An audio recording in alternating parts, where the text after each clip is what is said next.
Rebel workshop channel में आपका स्वागत है। आशा करता हूँ आप सब ठीक होंगे। आज हमारे पास फिलिप्स का इंडक्शन स्टोव आया है जिसका मॉडल नंबर देख सकते हैं।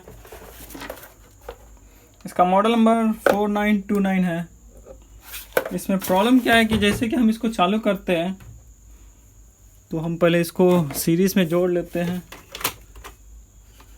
तो हम चालू करते हैं तो देखा जाए तो हमारा पावर बटन का इंडिकेटर दिखा रहा है, पर देखा जाए तो ये चालू नहीं हो रहा है, कोई फंक्शन काम नहीं कर रहा है। तो देखते हैं ये स्विच का इश्यू है क्या करके। इस पावर बटन का स्विच को रिप्लेस करके देखते हैं कि हमारा प्रॉब्लम सॉल्व होता है कि नहीं करके। ठीक है, तब हम पहले सीरीज़ को बंद कर देते हैं। सीरीज़ को निकाल के प्लग को भी निकाल दें। इसके बाद हम इस इंडक्शन स्टोव को खोल लेते हैं। तो हम अपने इंडक्शन स्टोव को खोल लिए हैं। खोल के हम अच्छे स्क्रूड्राइवर के सहारे हम इसको पावर बटन को शॉर्ट करके देखते हैं कि हमारा पावर स्विच सचमुच ख़राब है क्या करके। तो इसके लिए पहले हमको सीरीज़ को चालू करना पड़ेगा। तो हम सीरीज़ को चालू कर दिए हैं। इसके बाद शॉर्ट करके देखते हैं कि हमारा पावर बटन ही सचमुच ख़राब है कि कुछ और कंप्लेंट है करके। तो उसके लिए हम अपने स्क्रूड्राइवर से शॉर्ट करते हैं। तो भी देखा जाए तो कोई हलचल नहीं है। तो हम सीरीज़ बंद करके इसमें सचमुच का प्रॉब्लम क्या है एक बार देख लेते हैं। तो इस डिस्प्ले को खोल लिए हैं। अब खोलने के बाद देखा जाए तो हमारा ये स्विच ठीक है, इस स्विच में प्रॉब्लम नहीं है। तो अगला ये काम क्यों नहीं कर रहा करके देखते हैं। तो देखा जाए तो इस पावर स्विच के सीरीज़ में ये वाला स्विच है और साथ में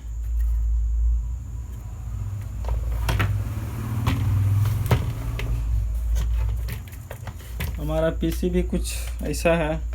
तो हमारा ये पावर बटन है और सीरीज़ में देखा जाए तो ये भी हमारा सीरीज़ में ही है, इस स्विच के सीरीज़ में है।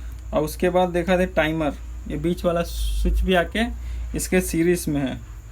तो आपका ये तीनों में से कोई एक भी ख़राब रहेगा तो फंक्शन काम नहीं करेगा। पर हम पावर बटन चेक कर लिए हैं, ये सही है। अगला हम इस वाले बटन को, यानी कि जो प्रेशर कुकर लिखा हुआ है इस वाले बटन को, और जो टाइम लिखा हुआ है इस वाले बटन को, तीनों को एक बार चेक कर लेते हैं। अगर ये तीनों बटन सही है तो कोई रेसिस्टेंस आपका ओपन हो गया होगा। तो हम रेसिस्टेंस को चेक करने के पहले तीनों बटन को चेक कर लेते हैं।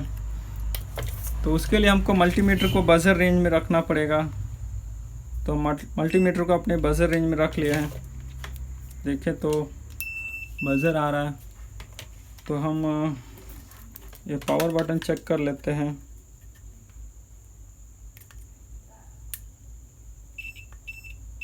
देखा जाए तो हम पावर बटन को दबा के रखें तो बजर आ रहा है, यानी कि ये बटन सही है। और अगला हमारा ये वाला बटन है प्रेशर कुकर का।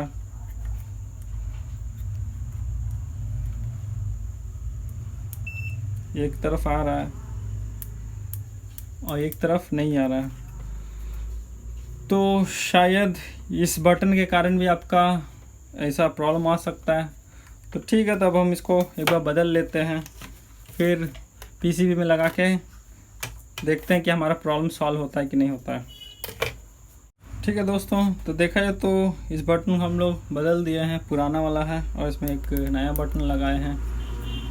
तो इसको एक बार ब्रश से साफ़ कर लेते हैं लगाने के बाद, और देख लेते हैं कि पिन क्लियर है क्या, दोनों सटा तो नहीं है करके। तो अब हम इसको पीसीबी में लगा के चेक कर लेते हैं। अगर इसके बाद भी नहीं आए तो आप ये रेसिस्टेंस, इसके सीरीज़ में जो रेसिस्टेंस पढ़ते हैं ये सबको आप चेक कर सकते हैं। अब हम इसको चालू करते हैं। तो चालू करने के बाद देखा है तो अब हमारा जो फंक्शन है बरोबर हो रहा है। पहले देखा था ये वाला एलईडी सिर्फ ब्लिंक हो रहा था, अब कोई भी बटन दबा ले तो नहीं आ रहा था, तो अब हमारा ऑन ऑफ सही हो रहा है। तो यानी कि इस वाले बटन के कारण आपका ये प्रॉब्लम आ रहा था।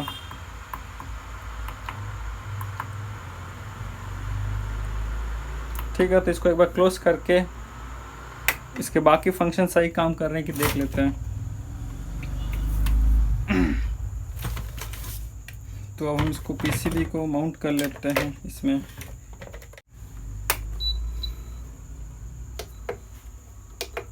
तो देखा जाए तो हमारा इंडक्शन स्टोव काम करने लगा है। अब इसमें हम एक बर्तन रख लेते हैं। तो डायरेक्ट लाइन दे दिए हैं, तो अब हम चालू करते हैं। तो देखा जाए तो हमारा इंडक्शन स्टोव एकदम बिल्कुल अच्छे से काम कर रहा है, गर्म होना शुरू हो गया है और इसके सारे बटन काम कर रहे हैं।